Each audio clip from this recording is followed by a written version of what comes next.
Roxane Carrière, consultante en performance mentale, je suis accompagnée de Jerry, coach à basketball, et aujourd'hui on vous parle de l'importance de créer un environnement positif à l'entraînement pour les athlètes. Donc Jerry, si je te demande en fait, c'est quoi pour toi la définition d'un environnement positif? Comment tu fais pour créer cet environnement-là à l'entraînement? Maintenant, je pourrais pas dire avant, mais maintenant ce que je fais, c'est que je leur montre que je suis un être humain, même si je suis leur coach. C'est-à-dire, je suis vulnérable, je fais des erreurs. Donc déjà en partant, dans les premières séances, dès que je fais des erreurs, je le nomme. Peut-être pas sur le moment, peut-être une pratique après.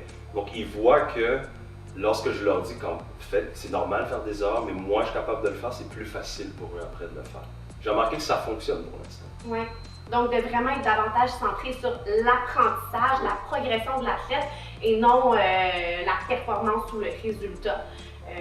Donc, ça c'est ton rôle comme entraîneur, tu dirais, pour faciliter un environnement positif. C'est la façon que je le fais. Donc, je suis le modèle. Donc, puis je leur répète, je dis, regarde, t'as pas remarqué telle date. Je l'ai fait, donc c'était pas difficile. Donc, si je suis capable, et je vais les accompagner là-dedans. Absolument.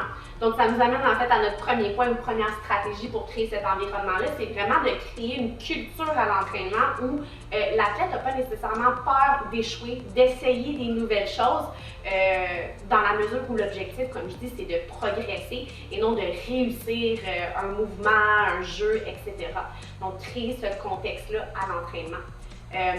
Sinon, deuxième stratégie qui peut être utilisée, c'est aussi de trouver un bon équilibre entre les défis qu'on donne à nos athlètes puis le soutien qu'on leur apporte alors qu'ils essayent d'atteindre ces défis-là ou de réaliser ces défis-là. De quelle façon est-ce que toi tu fais ça à l'entraînement? Maintenant, ce que je fais, si je sais que le défi est élevé, mais je vais peut-être avoir un seul point d'emphase. J'en mettrai pas trop. Donc c'est vraiment ça que je ferais, puis je serais moins instructif. Je le laisserai aller. Je les laisse explorer, mais je les supporte. Je suis plus un animateur qu'un coach. Absolument. Je vais les encourager plus qu'autre chose. Oui, ça nous amène à un point intéressant, justement, quel type de rétroaction on donne à nos athlètes. Donc, lorsqu'on leur donne un objectif qui est plus difficile ou un défi à l'entraînement, c'est super important en tant qu'entraîneur de voir comment l'athlète réagit. Donc, je donne un défi à mon athlète. S'il réagit bien, il est capable de réussir le mouvement éducatif plus difficile, ben génial, on peut donner des rétroactions plus instructives, on peut augmenter le challenge, comme qu'on dit. À l'inverse, si on voit que l'athlète réagit plus négativement, à ce moment-là, il faut lui apporter un soutien qui va être davantage motivationnel et du soutien émotionnel dans le processus, voire même diminuer là, justement le niveau de difficulté du défi qu'on lui a donné.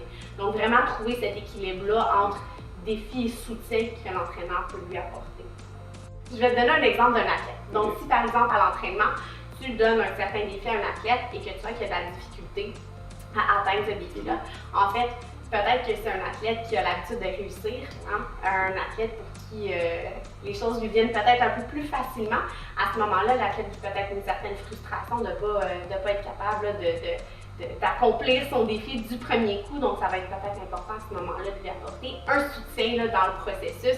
Encore là, d'essayer de casser peut-être cette conception-là ou ce focus-là qui est davantage sur la réussite et non la progression de l'athlète.